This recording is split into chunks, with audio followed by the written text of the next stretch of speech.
Hey friends, it's Rena Olsen with the Relevate Podcast. Welcome to another episode designed to inspire and uplift you. So today I have a treat for you. I have Acuff and Shana Berkeley from the nonprofit Corner to Corner in Nashville. Corner to Corner is I'll let them tell you the story of it, but it all started with a restlessness in Will's heart and his wife's heart to really radically love neighbor as self. So what has transpired since that time? It's just amazing. I know you'll enjoy this conversation as much as I did. Awesome. Acuff and Shana Berkeley, welcome to the Relevate Podcast. Thank you for having us.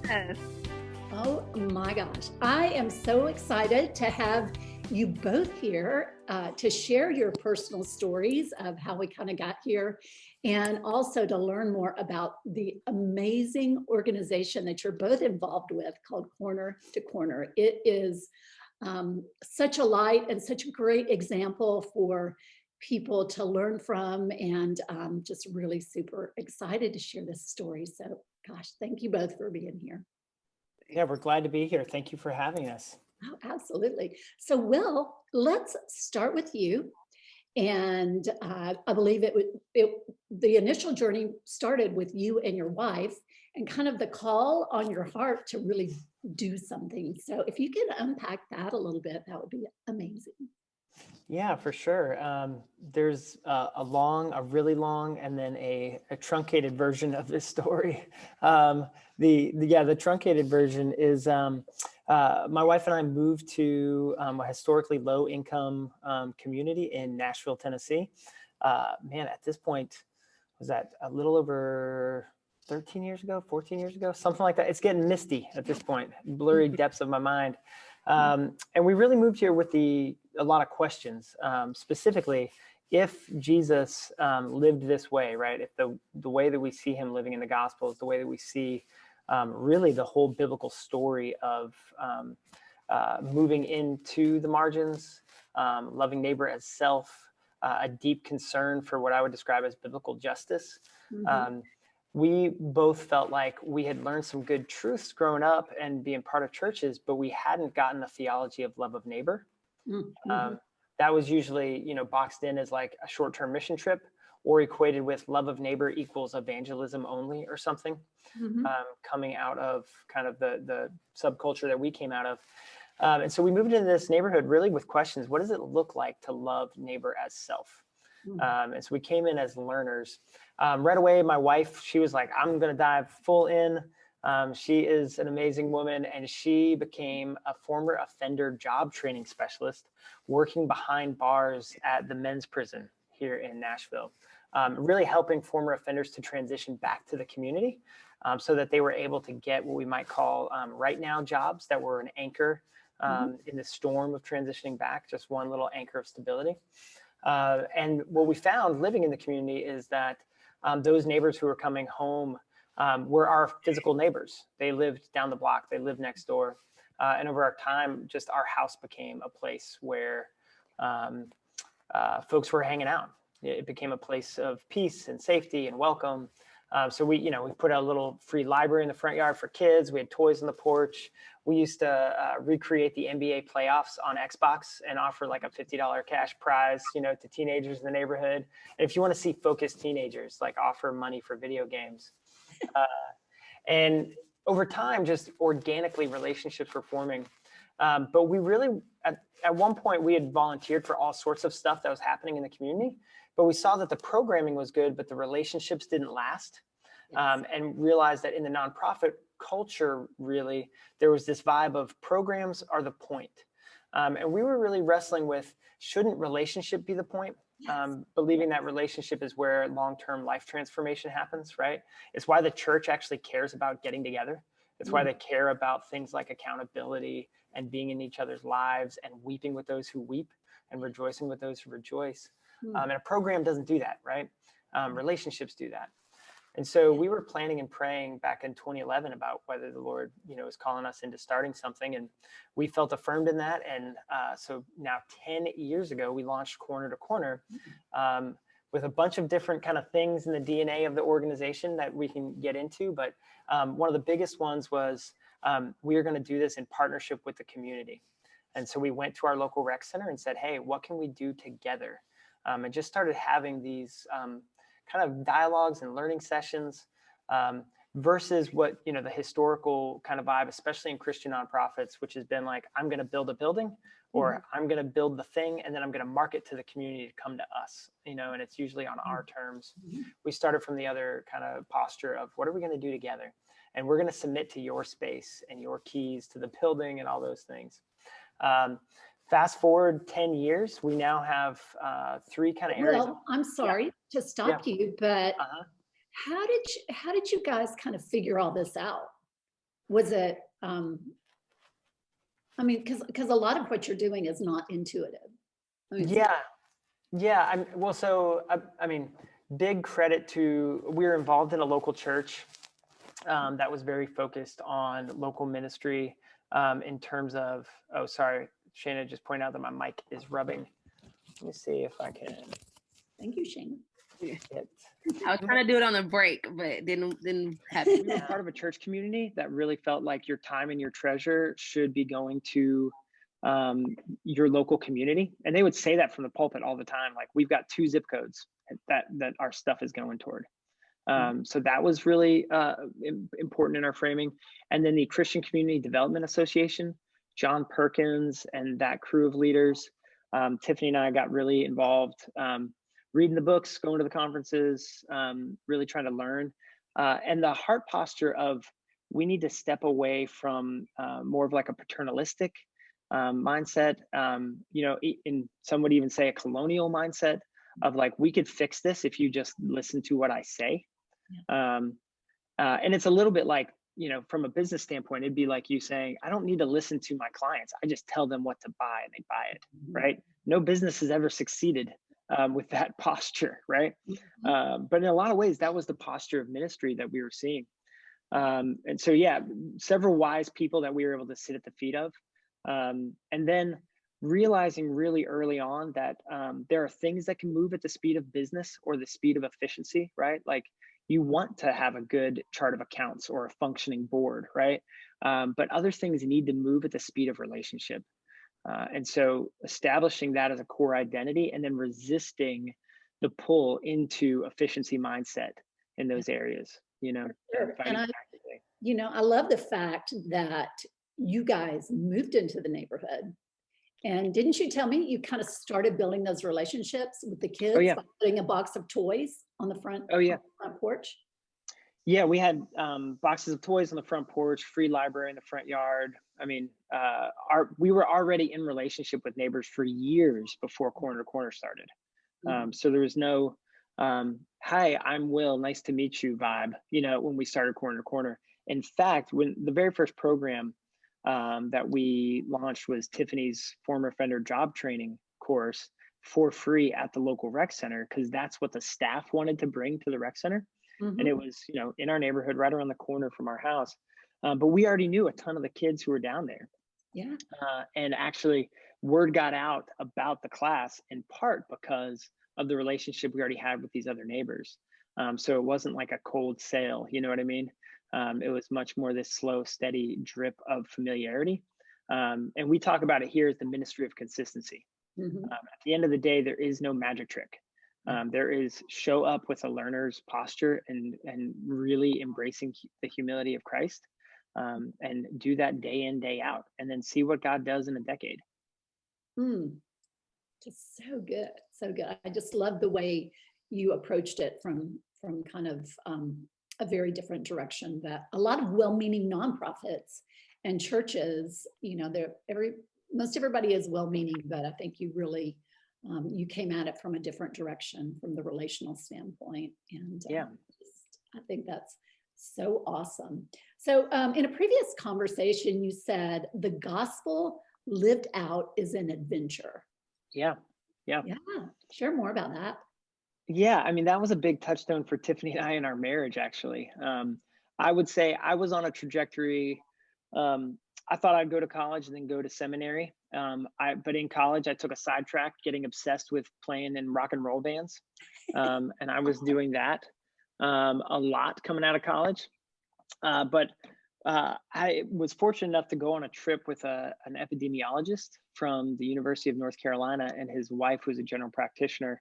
And we went to Nairobi to learn what the church was doing in the face of the AIDS pandemic.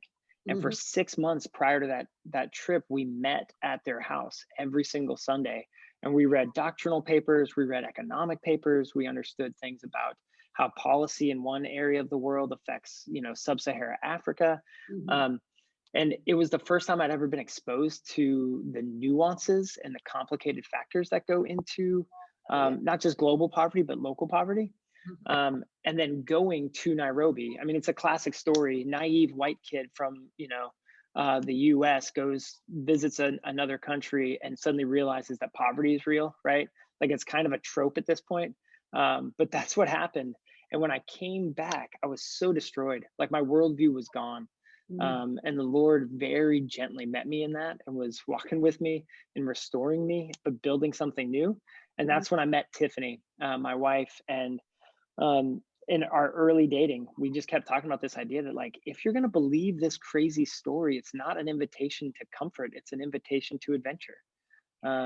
And as long as you're having the mentality of like, I want the controlled, the climate controlled bite-sized life, right? You can have that, but it's not going to be full of the kind of edge of your seat excitement that I think the gospel invites us into. That's so amazing. Okay, well, let's pause your story, and I can't wait to hear more from Shaina Berkeley. So, hey, please jump in there and kind of give us your brief story of how we got here to today. Well, I was, born on a plane as my mom was jumping out of it. No, I'm just kidding. I got to make it exciting comparatively to Will's. No, I'm actually from Atlanta.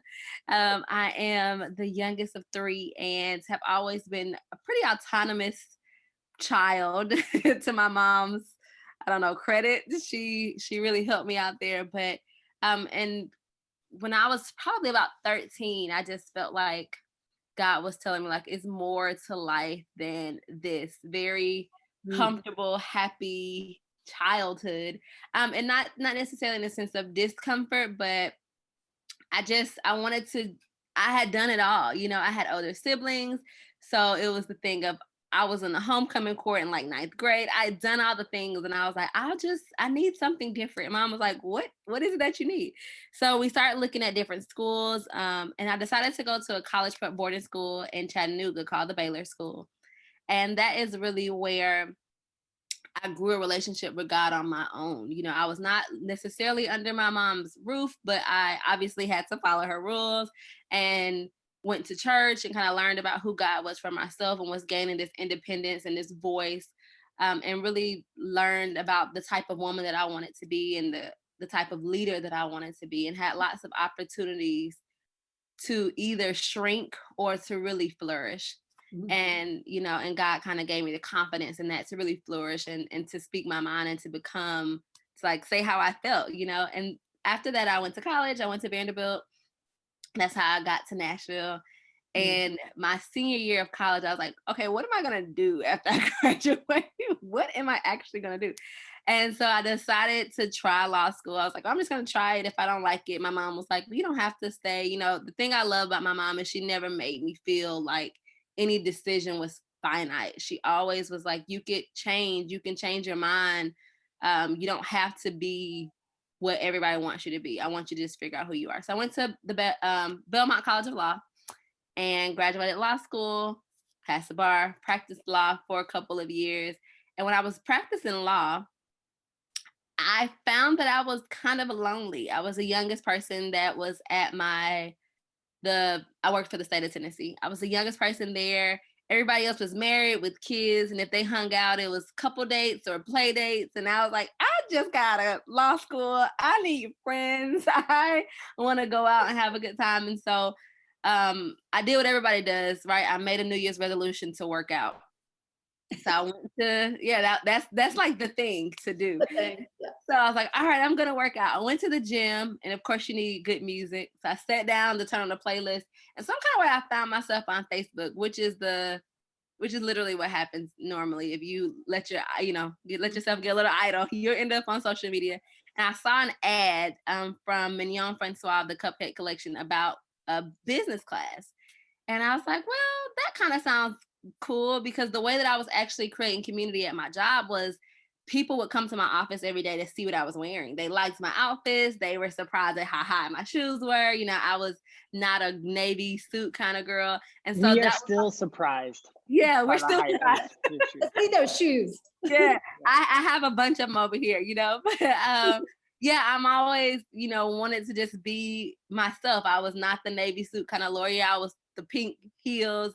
And so that's kind of how I made community at work, was just wearing not outrageous stuff in the sense of inappropriate, but really bold things that nobody in my office would wear, and they were always impressed with. And so I decided I was going to start like a business. I was like, I'll start like a fashion business or something. And I enrolled in Corner to Corner. And I took the class. Will was actually my facilitator, and Will and a woman named Cookie.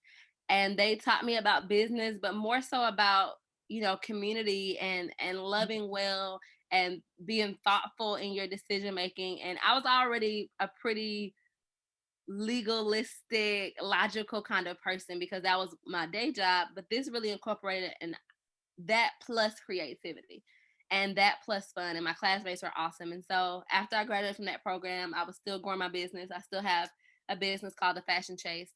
And then I started volunteering with Corner to Corner, just doing some videos and sharing news. And I enrolled so many people in the program because I would talk about, like, you guys should do this. And professional people were like, oh, I never thought about, having a side hustle. And I have a lot of friends who were single and had a lot of downtime and were really trying to find community identity. And so that was a good way for them to get connected. And then Will was like, do you want to go to lunch? And I don't care how much money I make, I'm always down for a free lunch. So I'm like, yeah, let's go. That was her first mistake. And I've been making them every day since. And so he took me to lunch. He asked me about my story, and I was like, this is interesting. But I told him about, how I kind of found God and where I am with that love walk and what I like about my job and what I dislike. And we had a full conversation. And then he said, well, I've been praying about, maybe you taking over the academy. And in my mind, I was thinking, he can't afford me. I am not an affordable kind of person. And so I did what every good Christian does. I said, let me pray about it. Yeah. And so we went on and had lunch. And that, by the way, let me pray about it is Christian context for no, but yeah. I just want to be polite. Yes, that's what Christians say. And then you say after that the Lord didn't lead me to this. That's really You blame your decision on God. Yep. Exactly. Totally. Exactly. Yeah, and I was sure. I had only been practicing law for maybe 3.5 years. I was sure that God would say no, because I have student loans. I have, and law school was not easy. I worked my butt off in law school to get good grades, to get a good job. And I was just sure that God wouldn't want me to abandon that so soon. So I did pray about it because I was sure of his answer. I told my mom. She was like, oh, that's interesting. That's nice of him to think so highly of you. We're going to pray about it. God's going to say no. Everybody's going to move on. And after I started praying about it, God started showing me places at my job that I was discontent and I didn't like, and I had gripes. And I'm not a complaining type of person. I'm definitely a problem solver.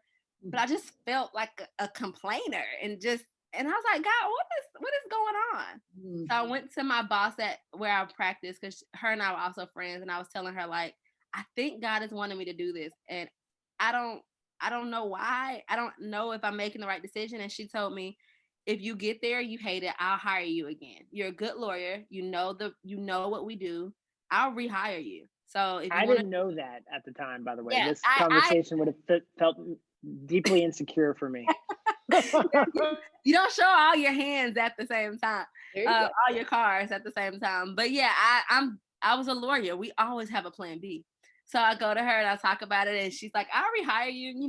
You're easy, you're flexible, blah, blah. And kind of just made me feel like life will go on and you'll have something to do, because I have bills to pay. Okay. I couldn't just, in my mind, I couldn't just walk out on this limb. Anyway, so I quit my job, my law job, in January of 2019. I started with Corner to Corner, January 15th. And a couple weeks ago, I celebrated 2-year work anniversary. And I always see her and she's like, I guess you're not coming back, huh? I'm like, nah, I think I'm good. But so that really is kind of what brought me around to Corner to Corner. And it was, in hindsight, I see a lot of God winks in that. But it wasn't, I'm not from Nashville. So it wasn't that God was kind of tilling the soil of community work or helping me understand community work. I think it was the fact, for me, it was the opposite. That God constantly took me into places where I felt uncomfortable, where I was the only Black person, I was the only woman, that I constantly had to remind people of my intellects or my ability. And before they really saw me as maybe worthy, maybe that's not the best word, but that's kind of how it felt to me, and really pushed me to speak up for myself. And so that's why Will and I really make a good team, because I definitely say how I feel, and with the heart and the compassion, and then he does as well. So we really play off of each other well to say what's best for our community at this time. And sometimes we disagree and sometimes we agree, but our heart is always to want to amplify the voice and the message of our community members and in their humanity as well.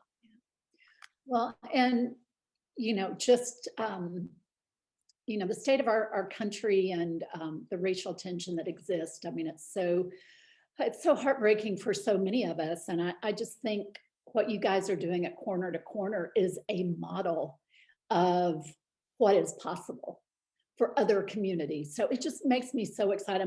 I mean, super cool that it's there in Nashville. So if you both can kind of unpack some of the programs that are offered through Corner to Corner, I mean, how you've kind of been able to create those relationships and to create significant change in your community. I just would love to learn more about that. Yeah, for sure. I'll give a little bit of background and context, and then Shaina can go in detail on the academy. But we started out of that rec center, with a relationship focus. And so we were really fine with things moving slowly and organically. And this was my wife still had her day job in the prison. I still had my day job in tech. I was going to seminary at the time as well. So we had lots of things. Side hustle. What'd you say? Yeah. So it was your side hustle in the beginning. Yes. This was our, we were funding it out of our own, salaries from our day jobs. But what ended up happening is very naturally we kind of coalesced around economic equity and educational equity, with an underlying theme of spiritual growth. And so what I mean by that is on the educational equity, it was finding fun ways to help the kids fall in love with reading, not trying to replicate what was happening at school, but really sparking a love in reading, and experimenting with that, really. Like starting from day one going, oh, we're just doing one-on-one reading tutoring. Wow, this is failing. What else could we try? Figuring out what worked. And where we've come to now on the education side is we've got two, what we describe as like marquee programs, Script to Screen, which helps kids fall in love with reading through their love of movies. They watch Black Panther and read the script at the same time, connecting the dots to this thing they love started on the page. And if you've ever seen like a 4-year-old see a magic trick for the first time, this look of like shock, like this exists in the world. These junior high kids who are usually like, if you've been around a 7th grader lately, they're like, I have seen it all. I'm so jaded, right? They have this moment where they're reading dialogue and then it happens on the screen and they're like, what? That just happened? And you see this joy start to form. And then we teach them how to write their own scripts, rising, falling action, character development. We bring in all these talented creators from Nashville to teach them about the cameras and the lighting techniques, and they write their own script and then produce their own short YouTube movie that ends with a red carpet premiere. It is so much fun.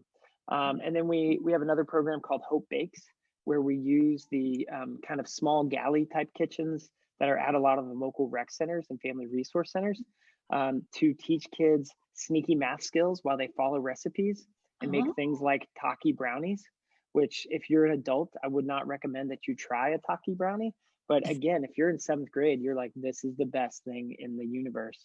And they get to work with each other, learn about the kitchen, develop kitchen independence, while at the same time developing, their math and reading skills. So on the education side, those are the programs, but the why so behind very that, hands-on, interactive, yes, creativity. It's not just all like knowledge. It's, yeah, I love that. yeah, and really where that's coming from. So we're big into research and data. Part of my previous life was I was a research analyst at Duke University for a number of years, and we've brought that into our work.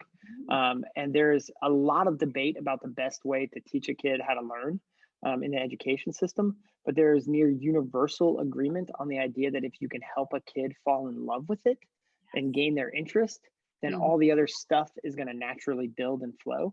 And we just know that from our own experience, right? If you love something, you do more of it. And so we are trying to do that on the education side, and specifically because right now in Nashville, 2/3 of our publicly educated kids are not reading at grade level. This is a massive literacy crisis by any measurement. And simultaneously, literacy is the biggest predictor, educationally at least, whether a kid will get caught up in the school to prison pipeline.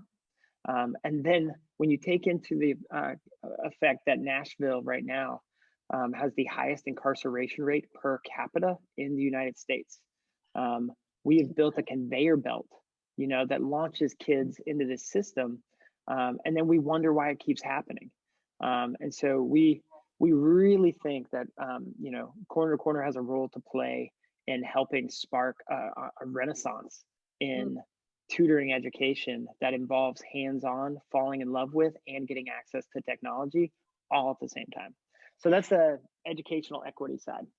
And then the economic equity side really formed from that former offender job training, right? Again, if we go back to love neighbor as you love yourself, right? Most of us, if we're being honest, would say we're pretty obsessed with our own economic future. And Jesus doesn't say, don't. He says, love yourself, love your family, but apply that same dedication to your neighbor.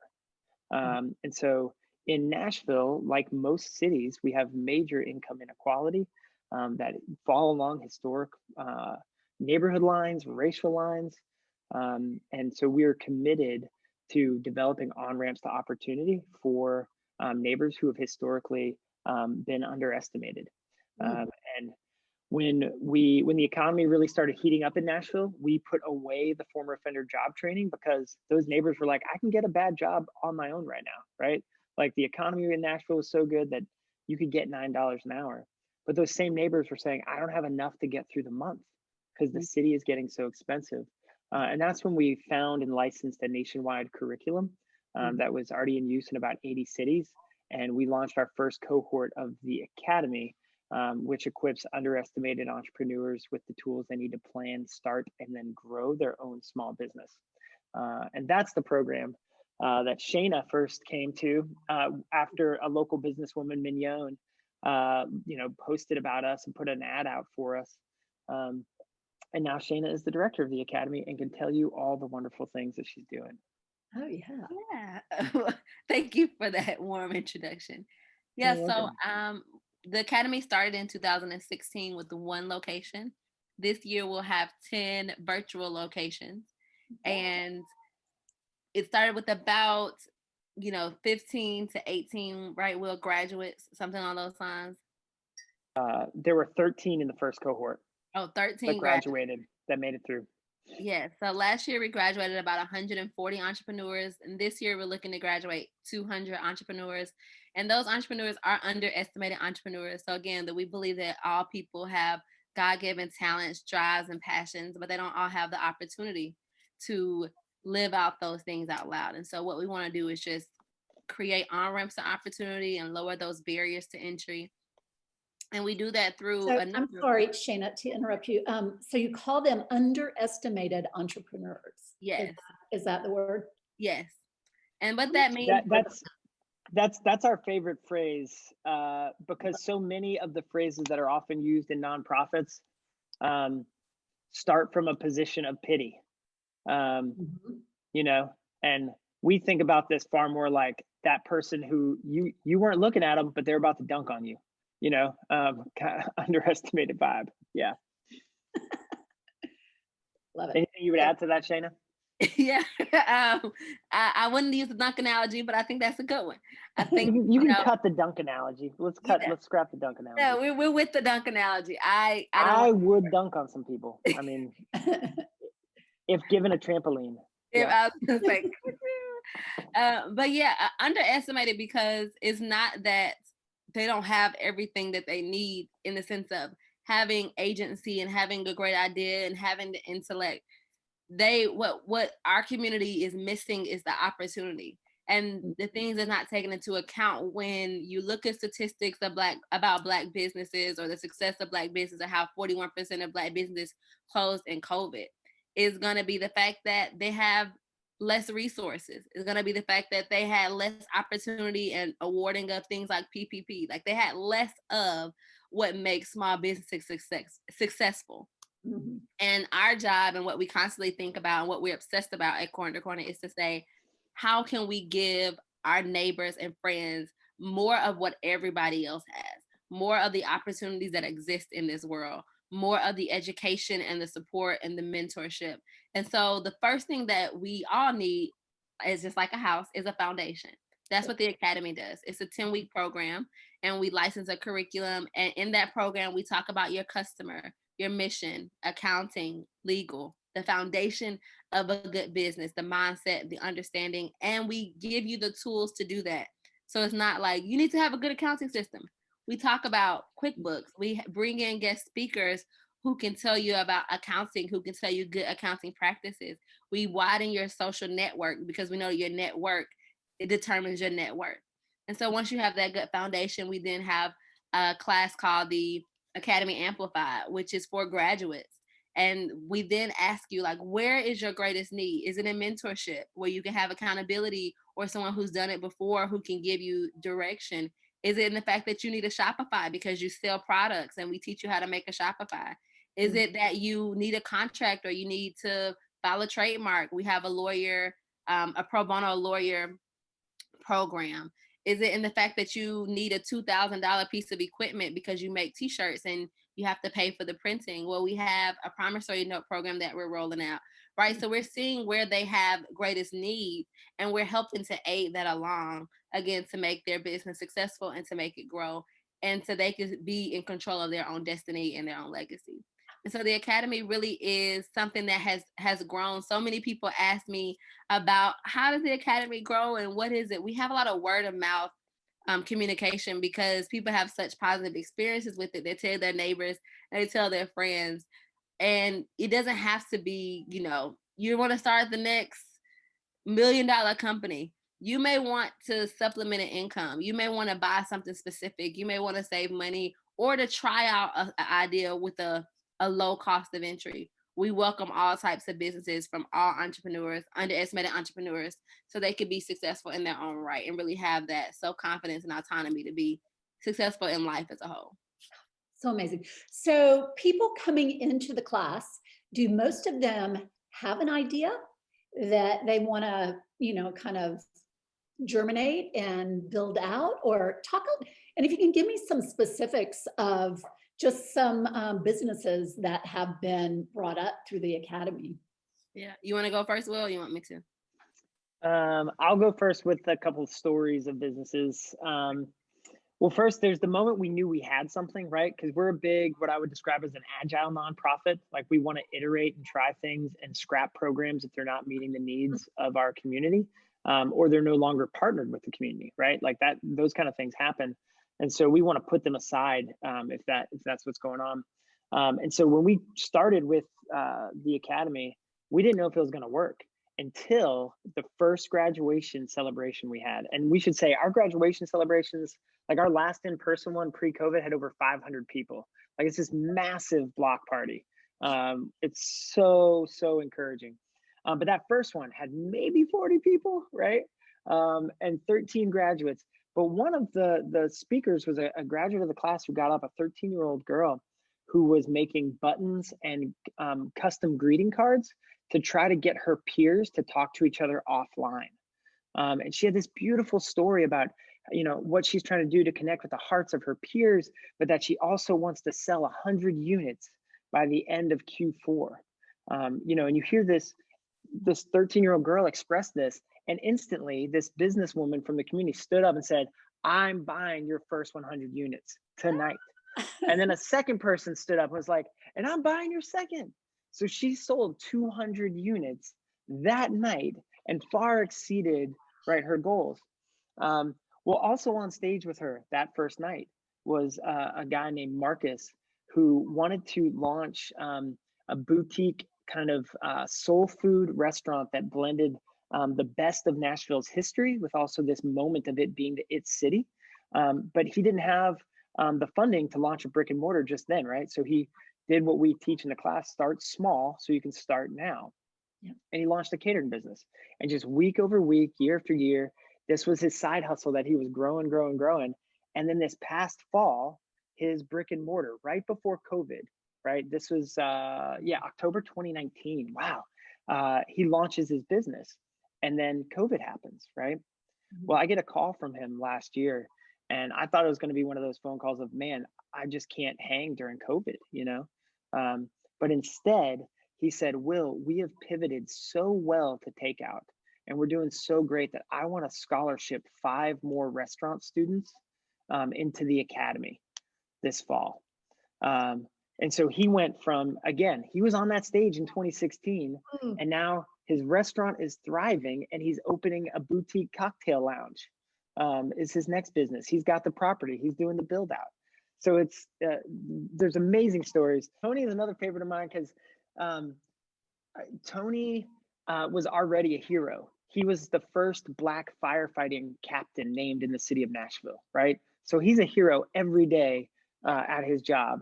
But he also wanted to be a hero to his daughters specifically and show them what it looked like to build something and own something, right? So he came to the academy to launch his business called 360 Inventory Solutions, which gave you, your home or your business, a full inventory of your property so that in the event of a fire or flood, you could get paid out by insurance quickly.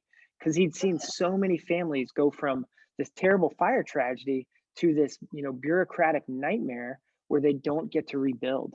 And so he saw that problem. He was stepping into the marketplace, and he wanted to be a hero to his daughters, show this, right?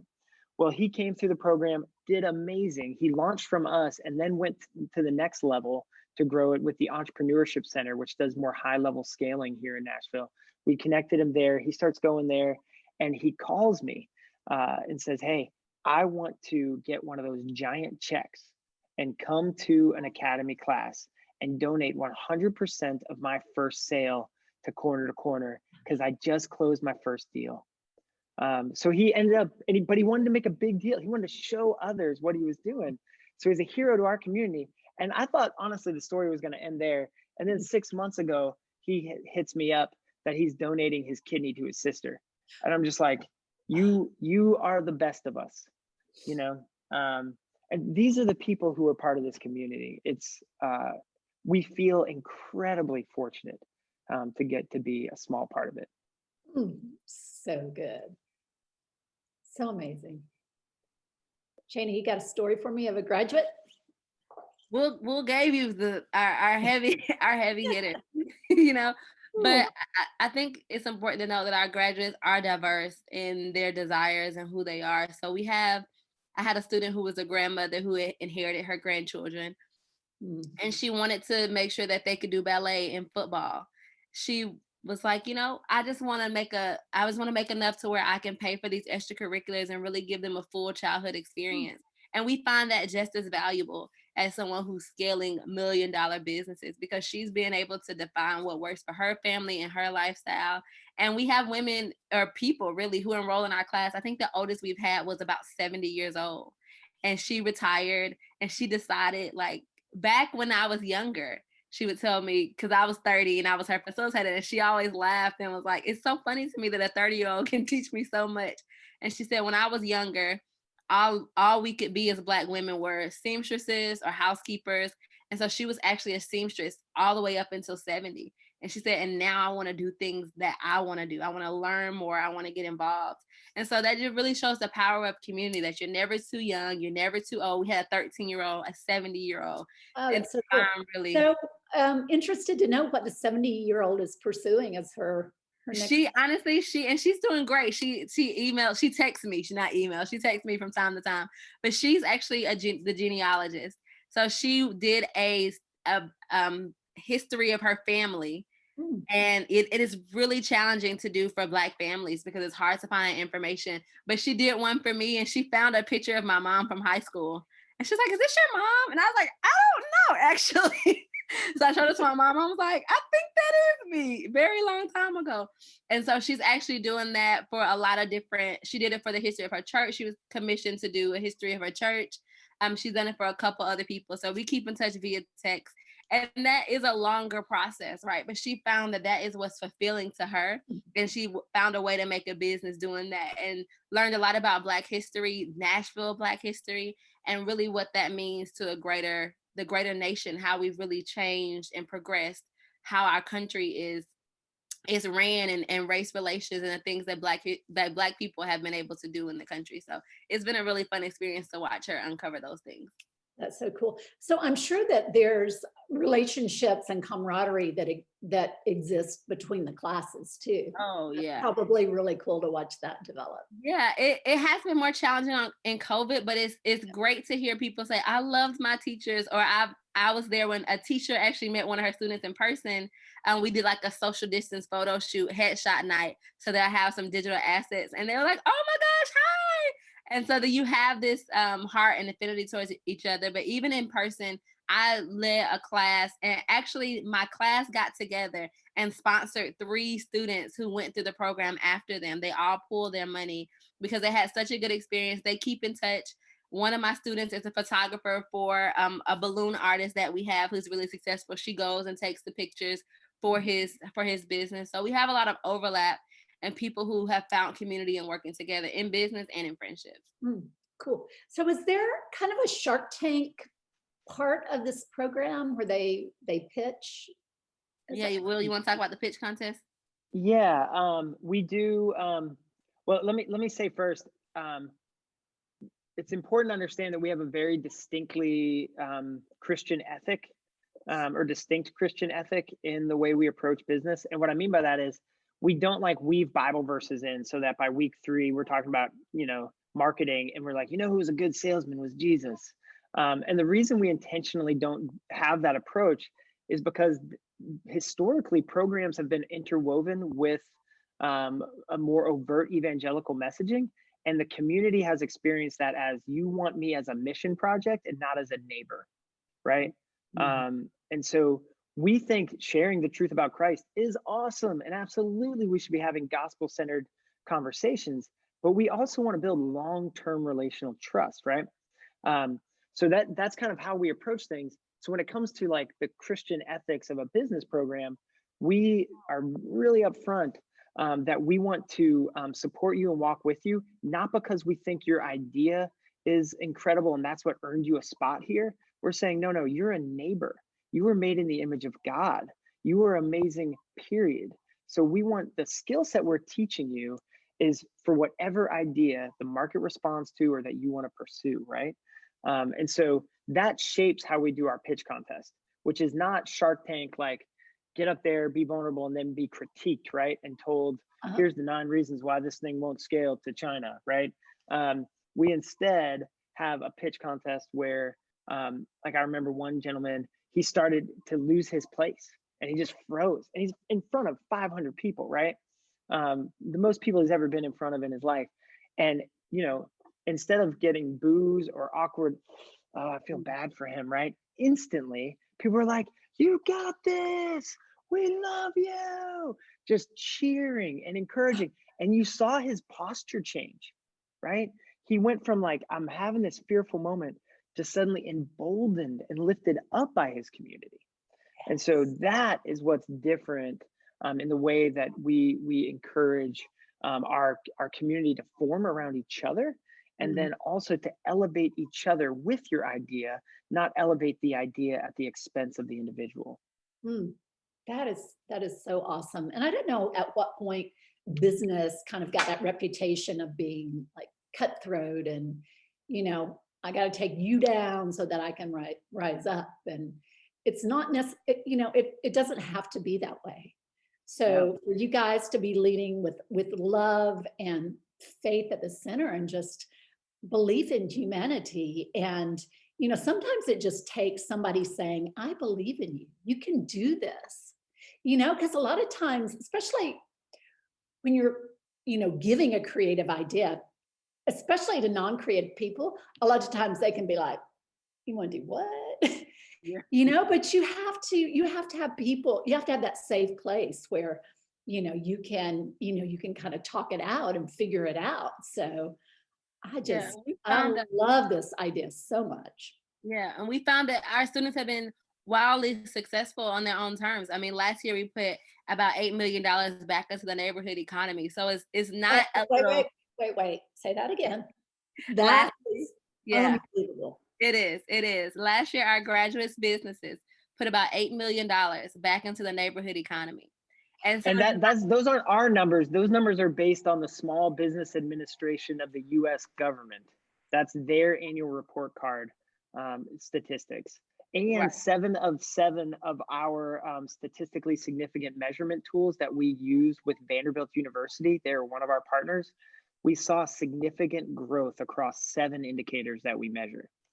So this isn't just like a feel-good vibe program. It's actually backed by real financial impact and real social measurements. Yeah, and then you have the whole quality of life thing that you really can't measure. And I would just happen to think that those people just have to be living life on a different plane, because they are, they're being productive and chasing their dreams and being successful and making things happen. It's just so incredible. So tell me what's next for Corner to Corner. Shane has taken my job, physically arm wrestling it away from me. No, we're deeply committed to racial justice. We actually have a program called the Coalition that is specifically designed to create a space, both online and in person, when we're able to walk through the racial history in the U.S., the racial history in the church, using tools like Jamar Tisby's Color of Compromise book, where we really try to walk with our neighbors, specifically our white neighbors, to teach them what it means to be an ally versus a savior, right? And to form bonds of community that can weep together and rejoice together and work on repentance, and not kind of this thin reconciliation that's become like, let's just move on, right? That's kind of what reconciliation has become a shorthand for, unfortunately. And so we have that program that goes really deep in that, and that's led by Tiffany and some others in our community. But because of that deep commitment, we also wanted to model what does it look like to get out of the way and have more of the amazing talent from the community take over and lead. And we're doing that along all roles, right? Like we're hiring another graduate of the academy. She starts later in February, and she's becoming the director of our alumni support, So we're doing that on all levels. But the next logical conclusion was, man, Shaina should be the executive director of Corner to Corner for a million different reasons, including her talent and passion. And also to say to other white-led organizations, hey, we think it's really important that if you are serving primarily a minority community, that you look at your board and you look at your C-suite. And it's never a question of if the talent and skill is there. It's always a question of who wants to share power, right? Who wants to share influence versus who wants to figure out how to box people out. Shaina, did I say that well? You're taking my job is the long and short of it. Yeah. Anything you want to add about your aggressive takeover maneuver? Yeah, basically it's like a wrestling move from the 90s, how I'm taking over. But I think community, it looks like everybody working towards the same goal. and being able to know when to lead and when to follow, when to pivot, when to change. And so that's what I'm most proud about our organization is, it's not just Will and I, we have other coworkers. And a lot of the times, even in our own, even with the academy, I know that I don't have all the skills. I have a coworker who is extremely organized and has great forethought. And I lean to her for her opinion and advice on a lot of things that help me and vice versa, because we have different skills and we have, and our skills can raise each other up. So that's really what's next for us, is to see how can we help our community rise with leaning into each other's strengths, and building on those things. And then also just growing the academy. Will can give us the numbers, but Nashville has so many different spaces where entrepreneurship for Black-owned businesses can grow. And we haven't even scratched the surface of what it means to have equitable entrepreneurship and equity in economy in Nashville. And so we're really pushing to that. And then at least for me, I have a lot of other communities, and Will does as well, that's kind of reaching out, trying to see how they can replicate that in their spaces and parts of the world. And so we want to be good partners with our neighbors from different states to help them reimagine how their community can grow as well. So Will, what's next for you then? If you're turning over the reins to Shaina, I know you have something. Yeah. He's moving to Tahiti. Don't worry about it. Yeah, exactly. I've got an exit strategy with that nonprofit cash. That's a joke to anybody listening. There is no such thing as nonprofit exit strategy. No, there's a group here called Nashville Institute of Faith and Works, based on kind of some Tim Keller, connecting the theology of the workplace into your daily life. And they've done a really good job here in Nashville, mobilizing business leaders and career leaders, and connecting their Sunday life with their Monday through Friday life. And not just in the old school kind of like, you're going to start a Bible study at your office, but really in like, hey, before the fall, we were working in the garden, right? What role does work and being a creative force have in your life? And using them as a model, they're cohort based. We're looking to launch something that we're tentatively calling the Word and Deed Coalition, which is essentially saying, hey, churches, you spend so much money and resources and staffing and time and books and materials trying to get your congregation involved in small groups, right? And the average church is hitting about 40% of small group engagement. But meanwhile, those same churches maybe do once a month missions month and see 2% of their people or less engaged in weekly service to the community. And so it'd be a little bit like, Jesus gives the Sermon on the Mount and then tells his disciples to sit around and talk about his sermon while he goes down and feeds everybody, right? That's not how Jesus rolls. It's word and deed combined.